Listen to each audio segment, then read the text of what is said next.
Alam mo, tingin namin, ang isa lang ang purpose ni Senate President Alan, to preserve his position, to preserve his Senate presidency, nothing more. Lumabas na ang posibleng tunay na dahilan sa likod ng patuloy na no-show ng majority bloc sa Senado. Sa isang matinding pahayag, diretsahang sinabi ni Senador Ping Lacson na iisa lang umano ang layunin ni Senate President 10,000 Alan Peter Cayetano sa pagpapahinto ng session at paghimok sa mga kaalyado na huwag dumalo.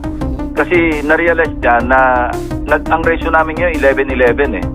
Kasi from 13, they're down to 11 dahil nga wala si Senator Jinggoy at saka wala si Senator Bato. Hindi naman sila maka-attend ng session. So nakita niya yung medyo precarious yung numero. So yun lang ang motibo niya. Walang iba kami nakikita na motive. Yung sinasabi niyang independence of the Senate, huwag kayong maniwala doon, huwag tayong maniwala. Hindi totoo yun. Mas mabigat pa rito, sinabi rin ni Lacson na ayon sa impormasyong nakarating sa kanila mula sa Senate Secretariat, si Cayetano mismo umano ang nag-udyok sa mga senador ng mayorya na huwag pumasok sa sesyon. Kasi mukhang untenable na si SP kasi siya yung nagsasabi sa mga kasama namin na huwag mag-attend ng session. Yeah. Sir, you have information na talagang utos po ni SP Cayetano na huwag... Yun ang nirelay sa amin ng Secretariat. Kaya naman nanawagan si Lacson sa mga miyembro ng majority bloc. We appeal to the rest of the members of the majority bloc. Huwag din si Senate President kasi we appeal to their sense of duty, of the responsibility. So we now appeal to the rest of the members of the majority bloc. We appeal to their sense of duty na sana mag-attend sila ng session bukas. Dahil dito, lumalakas ang espekulasyon sa Senado na baka nangangamba si Cayetano sa isang posibleng kudeta laban sa kanyang liderato. May bago na naman para mag-resign. And then ngayon, yung 11, actually it's news because they said it today, but it's not new. Why? From day 1, February na. February na pinipigilan nila na matanggal si Senator Soto at mabuwag ang kanilang mayorya at maging minority. Ginamit na po pati yung mga kaso sa minority members na kasama namin na huwag kayong lilipat.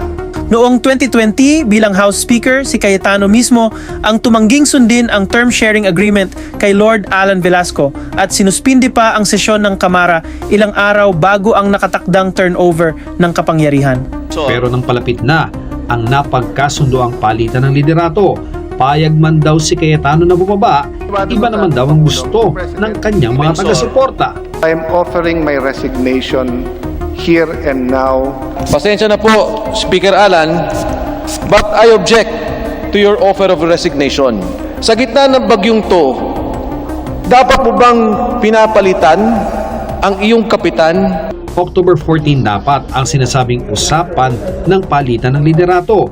Pero mahigit isang linggo bago niyan, biglang sinuspindi ni Cayetano ang sesyon noong October 6.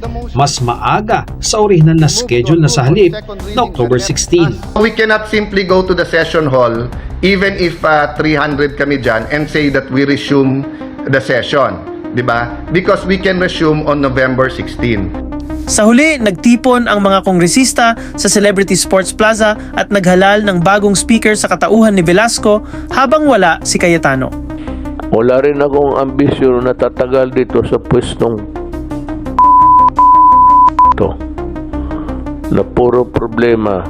Frustrated siya, galit siya kasi kita mo naman, sabi nga niya sa akin, Lord, hindi lang ikaw napahiya, tayong dalawa. Tapos doon sinabi niya after noon, na-denggoy tayo, Lord. So, kitang-kita naman natin. Actually, nagulat nga ako sa words ni Pangulo. Kasunod ng utos ng Pangulo, isang session ang isinagawa ng mga taga-suporta ni Velasco, hindi sa Batasan, kundi sa Celebrity Sports Plaza sa Quezon City, kung saan iniluklok bilang speaker si Velasco.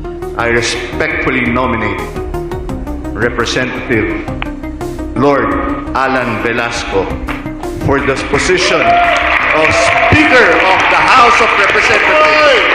I so move. Ako'y nagpapasalamat sa ating mahal na Pangulo. Ngayon, may mga nagtatanong, takot bang matikman ni Cayetano ang parehong political playbook na minsan niyang ginamit upang manatili sa kapangyarihan? But we have to be mature enough, rational enough, professional enough to protect the image, to protect the dignity of these institutions. Habang hindi pa direktang inaamin ng kampo ni Cayetano na may bantang kudeta, lalong tumitibay ang hinala ng kanyang mga kritiko matapos niyang pangunahan ang boycott ng sesyon sa gitna ng lumalakas na panawagang magbitiw siya bilang Senate President. Samantala, sunod-sunod na rin ang pagbanat ng mga senador laban sa kanya. Is he a vlogger?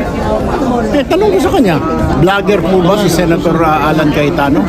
Senator Alan, senador po kayo, binoto kayo ng tao, hindi po kayo vlogger. Pustahan tayo, hindi mag-resign yan. Pero at least we did something na kami nanawagan, we stood up for something that we believe is just proper and right na amunin siya, yayain siya mag-resign. Pero alam ko hindi siya mag-resign. Just the same. May sinabi kayo kahapon na dalawa na taga-majority block na baka sumama sa inyo. Nasaan na po yun? Hindi ko alam, baka nandyan-dyan lang.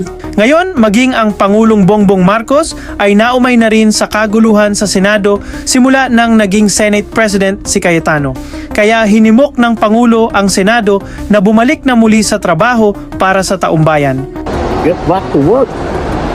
Get back to work because it's important. Dami natin kailangan gawin. Look, we had a meeting sa Uplift Committee and marami tayong kailangan pagawa sa mga batas like we were thinking may baka magka-supplemental budget, baka mag-amendahan namin ang mga ibang batas. Ito ay kailangan para makapagbigay tayo ng tulong sa taong bayan dahil nasa oil crisis.